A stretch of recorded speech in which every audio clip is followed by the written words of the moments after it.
podcast. Are you ready? Up close and unscripted. Yeah. Okay, up next, we are talking about becoming an engaged employee, all for the betterment of the company and for you, actually. Stick around for that. We're back in a moment.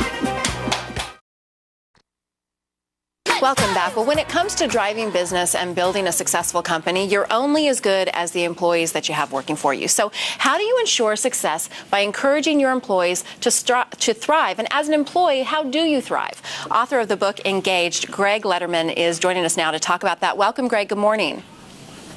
Good morning. Thanks for having me. So you talk about workers feeling engaged. Do you think that's the responsibility of the worker, or is it the responsibility of the employer? Ultimately, the responsibility starts with leadership. They're responsible for creating an environment where people can become engaged. Okay, and when you talk about that in your book, how do you make that happen? How do employers make that happen? The best of the best do three strategies very, very well. First, they define who are we as a company. Beyond conceptual definition of core values or a brand promise to the market, they define the non-negotiable behaviors that will bring it to life.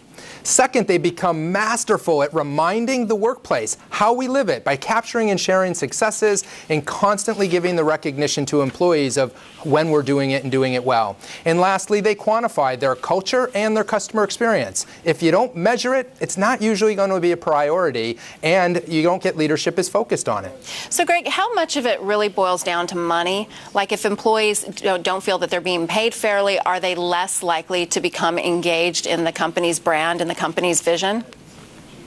Well, you've got to take the issue of money off the table by paying at least a market wage. Then after that, it's not what really motivates people. A study I saw last year showed only one developed country that had money as a top 3 motivator at work, and that was China. No one else has money as a top 3 motivator, but 7 decades of research all say the exact same thing, that the top 3 motivators are: do I feel respected and appreciated? Mm-hmm. Do I have a good relationship with my boss? And am I doing meaningful work? Do I feel like I'm making progress and making a difference day in and day out? It's just like a relationship, Greg. It's not all that different. I tell a lot of companies, it's tough to create alignment in a family. It's even harder in a big company. Excuse me. So when you talk to employers, do they see their employees realistically, do you think? There's some that are in what we call overconfident mode. They think they're doing a lot better than they are, which is why we created the Engaged Index, which we're giving away for free to the marketplace, where people can send their employees. Employees can go there and confidentially share how engaged they are by taking the Engaged Index, which is 4 questions. It just takes about 20 seconds to do, and you can link it to your company, again, confidentially, and that way you can see how engaged your workforce is. It's pretty surprising to leaders when they see their engaged scores. Quite often they're not as high as they thought they'd be. So, Greg, those are good tips for employers, but as far as being an employee goes, what are some tips that you have for employees to be better, to do better, and actually not just perform better for their employer, but to get more out of their job for themselves? Well, realize that you're on stage delivering an experience. Even if you're not right in front of the customer, you're 6 degrees of Kevin Bacon away from the customer, you're still delivering a performance for either a colleague who's delivering for a customer or directly for a customer, whether it's behind a computer screen or on the phone. Recognize you're responsible for delivering this performance. Your company depends on you to deliver a consistently good experience.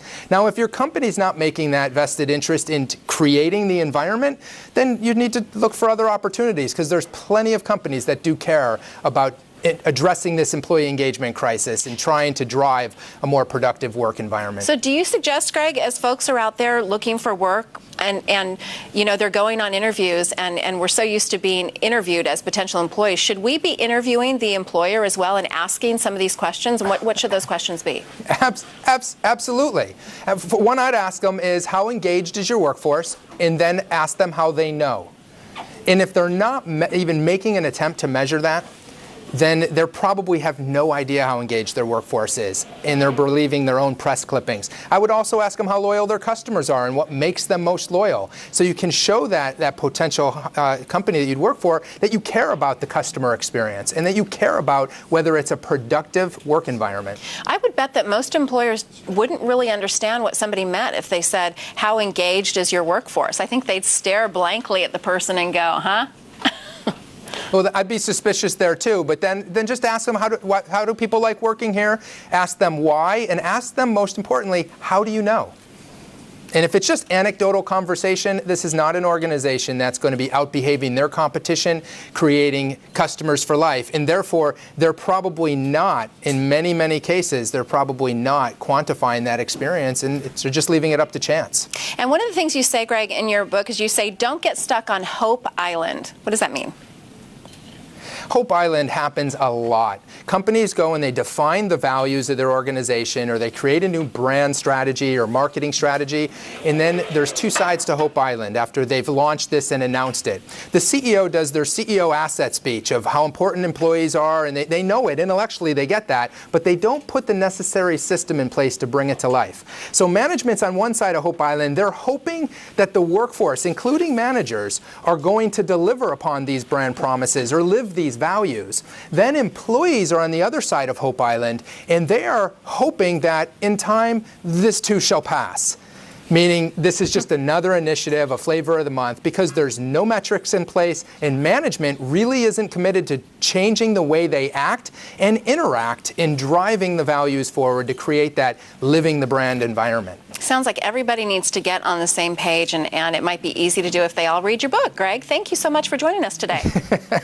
Thank you so much for having me. Have a great day. You too. Well, you can find Greg's book wherever you buy your books, and you can find him online by going to dthebroadcast.tv. Just click on today's links. Can I?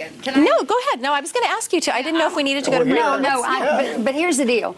I think one of the biggest things that's happening in large corporations is employees have to go through HR for anything. Mm-hmm. They go through HR. They never get to express anything to management or anything. It's all through HR, and it's like they're like robots.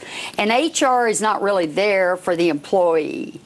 HR is there to, field the barbs and do all of that.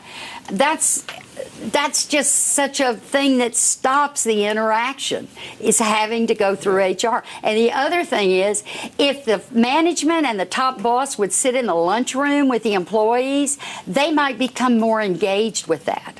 In other words, if the employer would get down to the level of the employee, now we've got something to build on. Yeah.